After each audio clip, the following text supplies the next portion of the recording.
Hi guys, this is Shomojit Bonik and welcome to another new video of my channel Biomed Kit with Bonik.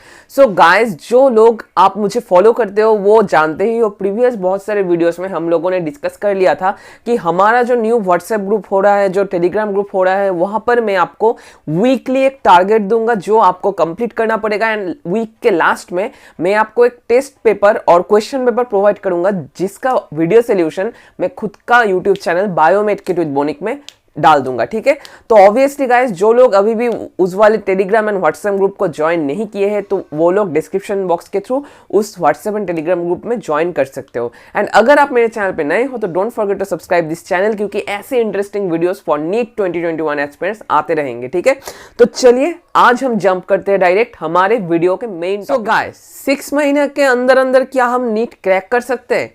बहुत interesting question है। इसका एक छोटा मोटा calculation आपको मैं यहाँ पर दिखाने जा रहा हूँ। तो एज पर गूगल जो अभी तक जो डेटा मेरे पास है उसके हिसाब से अगर हम चले तो हमारा जो नीट होगा नीट 2021 में मई 2 को। ठीक है, मई 2 को। एंड आज जो डेट है यहाँ पर मैं देख रहा हूँ कैलेंडर से, आज का डेट है 5 नवंबर। ठीक है, 5 नवंबर टू 2 में लगभग हमारे पास, मैं अप्रोक्सीमेशन ही कर रहा हूं, लगभग हमारे पास ये टाइम स्पैन जो बचा हुआ है दैट इज 6 मंथ्स। ठीक है, 6 मंथ्स। इसका मतलब क्या है? 6 मंथ्स के अंदर होते हैं 180 डेज। ठीक है, तो बहुत सारे स्टूडेंट्स को लगेगा 6 month is not a sufficient time कि हम लोग नीट के लिए प्रिपेयर कर सके, 11 का सिलेबस 12 का सिलेबस कंप्लीट कर ले एक्सेट्रा एक्सेट्रा। लेकिन आपको मैं कहूंगा 180 डेज इज नॉट ए, मतलब बहुत छोटा मोटा कुछ फैक्टर नहीं है। इसके साथ आप लोग 8 आवर्स मल्टीप्लाई कर दो तो गाइस अब कैलकुलेट करो आपके पास कितना आवर्स है।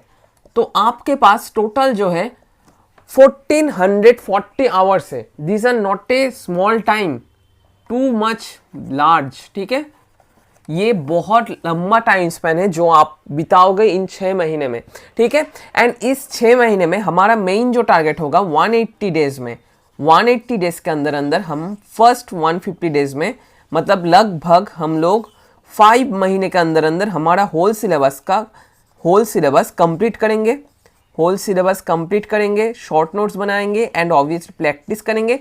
And last entire month we will take mock test. ठीक है, मॉक टेस्ट देंगे एंड ऑब्वियसली जो ऑल इंडिया टेस्ट होते हैं वो हम लोग देंगे यहाँ पर। ठीक है, ऑल इंडिया टेस्ट्स।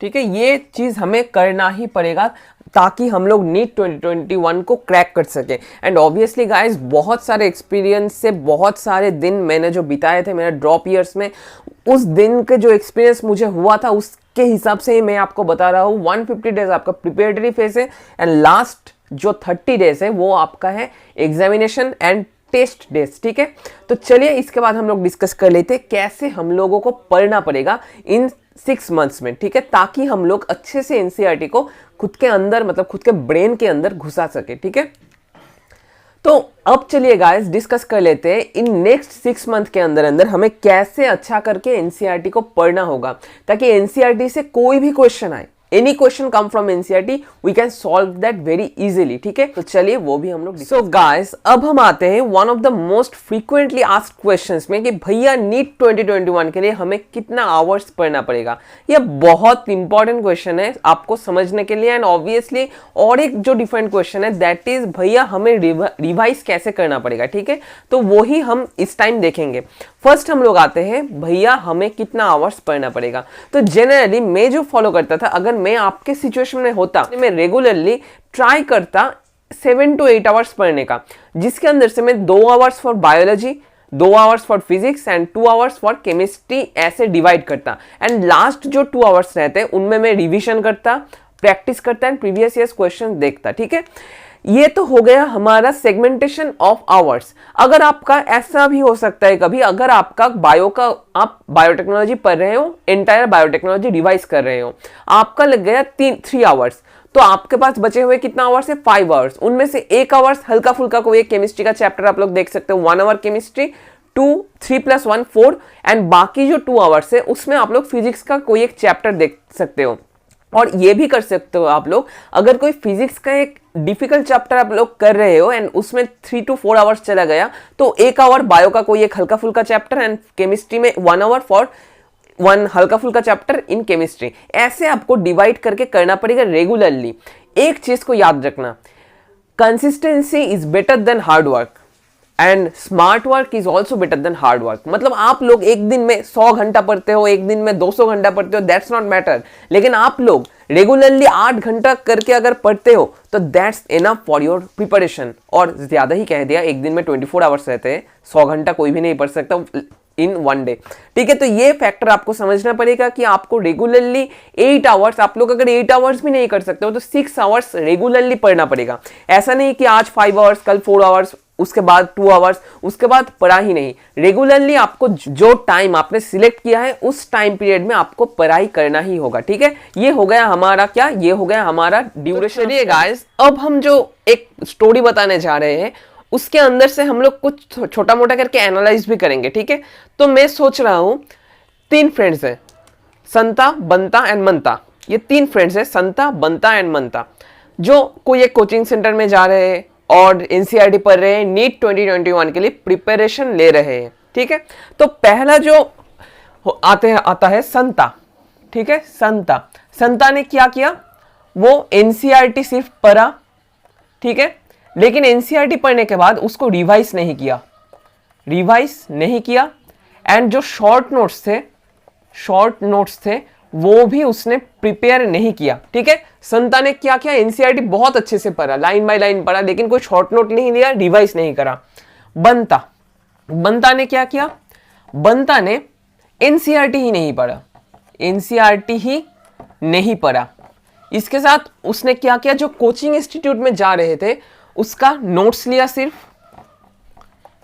लिया एंड ऑब्वियसली उसको रिवाइज भी नहीं करा, ठीक है, एंड मंता, ये जो लास्ट फ्रेंड है, इसने क्या किया, होम स्टडी कर रहा था, कोचिंग नहीं लिया किसी जगह से भी, लेकिन उसने क्या किया, एनसीईआरटी पढ़ा अच्छे से, एनसीईआरटी से शॉर्ट नोट्स लिया, ठीक है। शॉर्ट नोट्स लेकर क्या किया एंड रिवाइज किया उसको, ठीक है। तो सडनली एक एग्जामिनेशन हो रहा है जहां पर बायो में 360 मार्क्स है और कोई भी, ठीक है, बायो में लगभग मैं सोचता हूं 360 इन बायो, इसका टेस्ट हो रहा है एक, ठीक है, एंड टोटल मार्क्स है 720। तो यहां पर जिसने संता, मतलब जो सिर्फ एनसीईआरटी पढ़ा लेकिन उसको रिवाइज नहीं किया, शॉर्ट नोट नहीं लिया, उसका जो मार्क्स रहेगा वो रहेगा 500 to 540 इसके बीच, ठीक है। संता का मार्क्स क्या है, 500 to 540, मतलब एनसीईआरटी पढ़ा, रिवाइज नहीं किया, शॉर्ट नोट नहीं लिया। बंता जो एनसीईआरटी ही नहीं पढ़ा, सिर्फ नोट्स लिया कोचिंग सेंटर से, रिवाइज भी नहीं किया, सॉरी, तो उसका मार्क्स जो रहेगा वो रहेगा 400 to 500, ठीक है। एंड लास्ट मंता ने क्या किया, एनसीईआरटी अच्छे से पढ़ा, शॉर्ट नोट भी लिया, रिवाइज भी किया, लेकिन ये कोचिंग सेंटर में नहीं गया, सिर्फ होम स्टडी किया, इसका मार्क रहेगा ग्रेटर देन 550। इसका भी लॉजिक है। तो यहां पर जो मैं ऑलरेडी व्हाट्सएप ग्रुप में आप लोगों को बता दिया था, one of the most important thing है कि आप लोग एनसीईआरटी पढ़ो, रिवाइज करो एंड शॉर्ट नोट्स लो, ठीक है। ये 3 फैक्टर्स अगर आप लोग ये करते हो तो नेक्स्ट ईयर जब आप लोग नीट 2021 दोगे उस टाइम आपका मार्क्स 550 अबव रहेगा, ठीक है। तो ये स्टोरी से हम लोगों ने जो समझ पाया उसके ऊपर बेस करके हम लोग एक क्रोनोलॉजी बनाएंगे यहाँ पर, ठीक है। कैसा क्रोनोलॉजी, फर्स्ट जो थिंग है आपको जो करना पड़ेगा, रीड एनसीईआरटी, आपको पहले एनसीईआरटी पढ़ना पड़ेगा अच्छे से, ठीक है। जब आप लोग एनसीईआरटी पढ़ोगे, देखो हम सभी लोग जानते हैं फर्स्ट टाइम जो रीडिंग होता है वो हम लोग रटने के लिए नहीं करते, हम लोग समझने के लिए करते हैं। इवन मेडिकल में जब आप लोग जाओगे, जब जो मैं खुद का प्रिपरेशन जब करता हूँ, मैं कैसे पढ़ता हूँ, फर्स्ट टाइम कोई भी बुक उठा लो और एनसीईआरटी उठा लो, वो रीड करो, रीड करके क्या होगा, एक लोकेशन आप लोग आइडेंटिफाई करना सीखोगे कि एनसीईआरटी के इस वाले पेज में ये है, उस वाले पेज में ये टर्म मुझे मिला था, इस वाले पेज में ये टॉपिक है, उस वाले पेज में ये टॉपिक है, एक्सेट्रा एक्सेट्रा एक्सेट्रा। ये हुआ हमारा रीड द एनसीईआरटी। उसके बाद सेकेंड जब रीडिंग दोगे आप लोग, सेकेंड रीडिंग में आपको क्या करना पड़ेगा, हाईलाइट, ठीक है। एक हाईलाइटर खरीद लेना, येलो कलर का, पिंक कलर का, एनी कलर का हाईलाइट करना सीखो आप लोग। कौन कौन सा इंपॉर्टेंट टर्म है, इंपॉर्टेंट लाइन है, उस लाइन से क्वेश्चन आ सकता है, एक्सेट्रा एक्सेट्रा, ठीक है। हाईलाइट करना सीखो। इसके बाद जो हाईलाइटेड लाइंस होंगे उसको क्या करो, उसको शॉर्ट नोट बनाना सीखो, ठीक है। शॉर्ट नोट बनाना सीखो। फोर्थ वन जो आपको करना पड़ेगा, प्रैक्टिस क्वेश्चन, ठीक है। Practice MCQ. आप लोग प्रैक्टिस कहां से कर सकते हो, देखो मैं आपको जो एमसीक्यूज प्रोवाइड करूंगा प्योरली एनसीईआरटी से होंगे एंड कॉन्सेप्ट बेस्ड होंगे, लेकिन आपको तो सिर्फ कॉन्सेप्ट बेस्ड एमसीक्यूज आपको नहीं करना पड़ेगा, आपको तो रटने का भी एमसीक्यू करना पड़ेगा, है ना, ऑब्वियसली।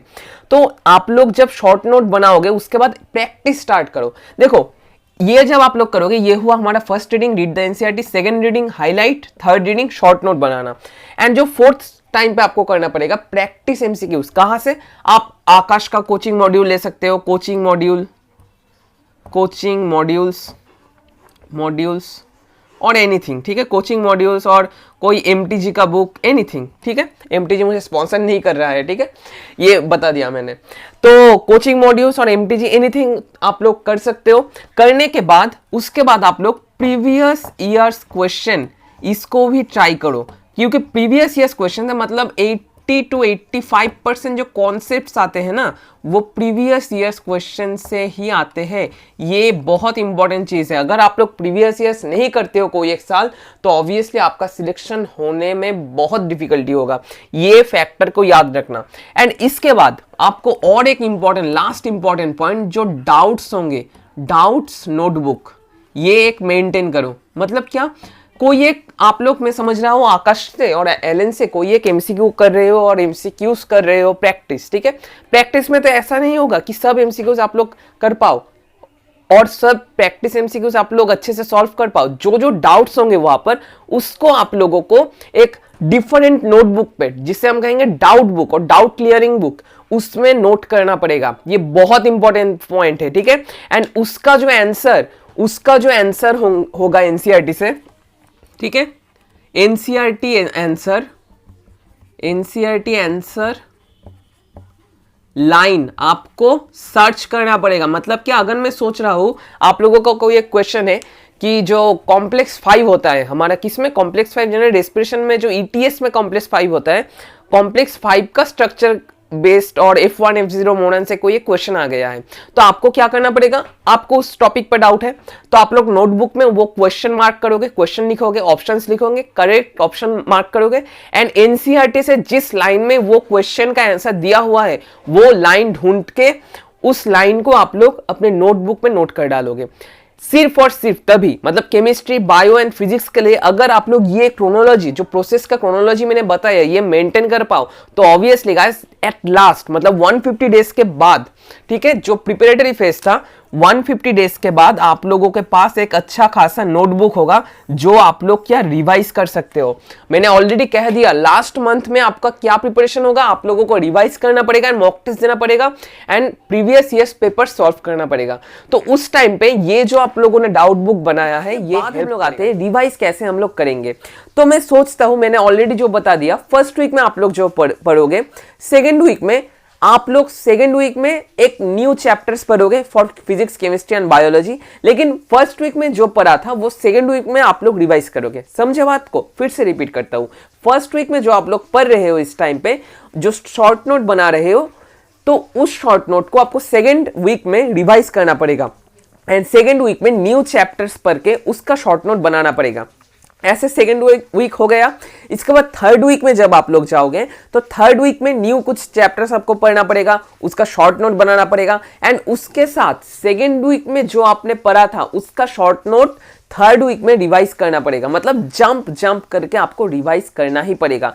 सिर्फ और सिर्फ तभी आपके दिमाग में जो न्यूरॉन्स हैं उनमें इलेक्ट्रिकल इंपल्स इतना फास्ट कॉन्डक्ट होंगे कि आप लोग क्वेश्चन देखकर ही उसका आंसर कर सकते हो एंड ऑब्वियसली गाइस आपका फोटोजेनिक मेमोरी इस तरह से गेन होगा। अगर आप रिवाइज नहीं करते हो कोई एक चैप्टर को, अगर सिर्फ पढ़ रहे हो आप लोग, तो कोई फायदा नहीं है, रिवीजन आपको करना ही पड़ेगा।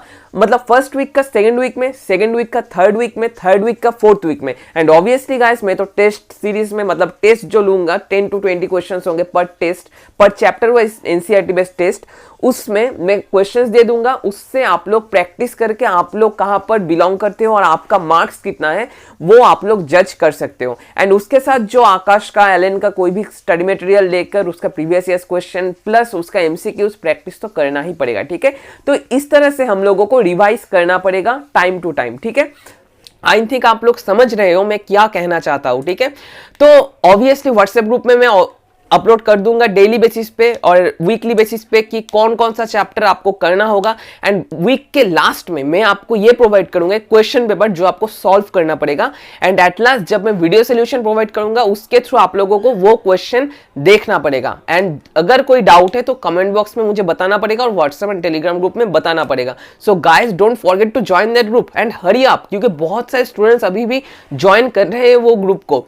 एंड अगर आप लोग ये क्रोनोलॉजी मेंटेन करो, आप लोग मैं जो कह रहा हूं मुझे अपना बड़ा भाई मानो, तो जो मैं आपको कह रहा हूं अगर आप पिन टू पिन फॉलो करो, so guys no one can stop you to crack NEET. I think आप लोग समझ पा रहे हो मैं क्या कहना चाहता हूं। जो जिस्ट था इस वीडियो का आई थिंक आप लोग समझ चुके हो, ठीक है। ज्यादा लेंदी नहीं करूंगा वीडियो को। नेक्स्ट जो वीडियो में आएंगे हम लोग वो रहेगा हमारा बायोलॉजी के स्ट्रेटेजीज एंड किस वीक में हमें कैसे प्रोग्रेस करना है उसके बारे में, ठीक है। तो at last one thing to say, stay home, stay safe and stay tuned with Biomed Kit with Bonik, and NEET 2021 को हम लोग 4 डालेंगे। Thank you guys.